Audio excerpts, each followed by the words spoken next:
En esta presentación nos vamos a ocupar de la cláusula intransitiva. Vamos a ver sus características y vamos a ver por qué se clasifica como tipo de predicado, como tipo de cláusula, como intransitiva.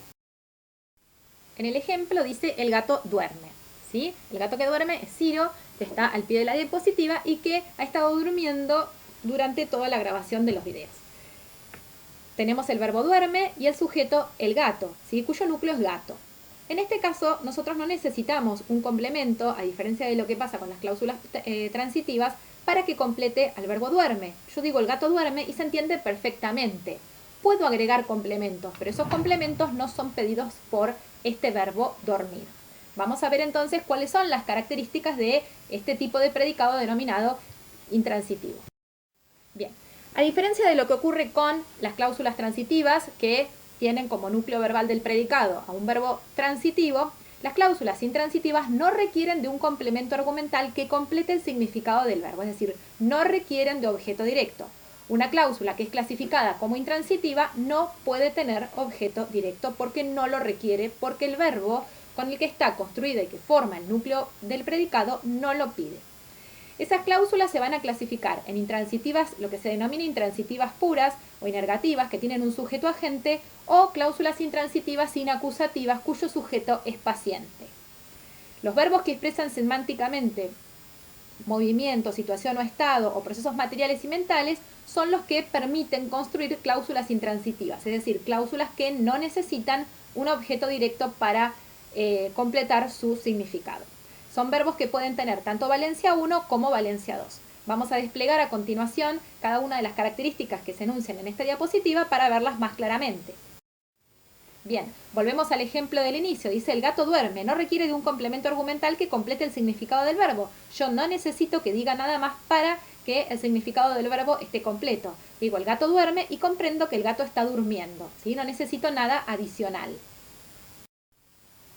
Otra de las características es que las intransitivas puras o inergativas, el sujeto es agente o es experimentador, y en las inacusativas el sujeto es paciente. Por ejemplo, en el gato duerme es el que experimenta esa acción de dormir, y en el caso del gato crece es el paciente, ¿sí? Porque crecer es una acción, digamos, de escaso nivel de agentividad porque es una acción casi automática. Hay verbos que construyen cláusulas que son intransitivas. Esos son los verbos que expresan semánticamente movimiento, situación, estado, procesos materiales y mentales. Por ejemplo, nosotros vimos el gato duerme, ¿sí? En el caso de dormir es una cláusula intransitiva. Lo mismo pasa en el caso de el gato crece. Es una cláusula intransitiva, no necesita un complemento, ¿sí? Que complete la significación del núcleo verbal. Es un verbo de estado, crecer. Me apareció un gato. ¿Sí? Es también otro verbo que implica un verbo inacusativo, ¿sí? Que implica es algo apareció, ¿sí? Le apareció un gato, ¿sí? No necesita otro complemento además de los que están en esa cláusula para ser una cláusula gramatical cuyo núcleo verbal es un verbo de tipo inacusativo.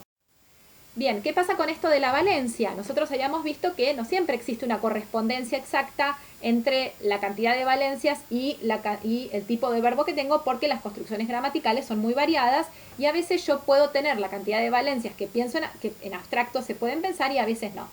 En las cláusulas intransitivas generalmente tengo valencia 1, ¿por qué? Porque simplemente tengo el argumento externo que es el sujeto, ¿sí? Eso se ve en el primer ejemplo, el gato duerme, y en el segundo ejemplo, el gato crece. Ahora, ¿qué pasa en el tercer ejemplo? Que dice, me apareció un gato. Tengo un sujeto, que es un gato, tengo el verbo aparecer, que es un verbo inacusativo, y después tengo ese me. Ese me es que a mí, o sea, a ella, le apareció un gato. Ese le sería, como nosotros ya lo vimos, un objeto indirecto o un objeto de interés que suma valencia. Por lo tanto, va a tener valencia 2 y va a tener dos argumentos. Bien, después de haber hecho este breve repaso por las cláusulas intransitivas que se caracterizan, al contrario de las transitivas, por no tener un complemento argumental que complete la significación del verbo, los invito a ver otro tipo de cláusula complementaria de la transitiva, pero que también se relaciona con el objeto indirecto, que es la cláusula ditransitiva. En caso de que les haya quedado alguna duda sobre cómo se construyen los argumentos de los verbos, los invito a volver a ver o a ver por primera vez el video 39, que es el video de objeto indirecto. Acá la etapa que tenemos es la máquina de realidad. La máquina de la realidad. Bueno, quizá estamos entrando en este momento en el fin del predicado y estamos cayendo en la cuenta de cuál es la realidad específica del predicado, que sería algo muy bueno.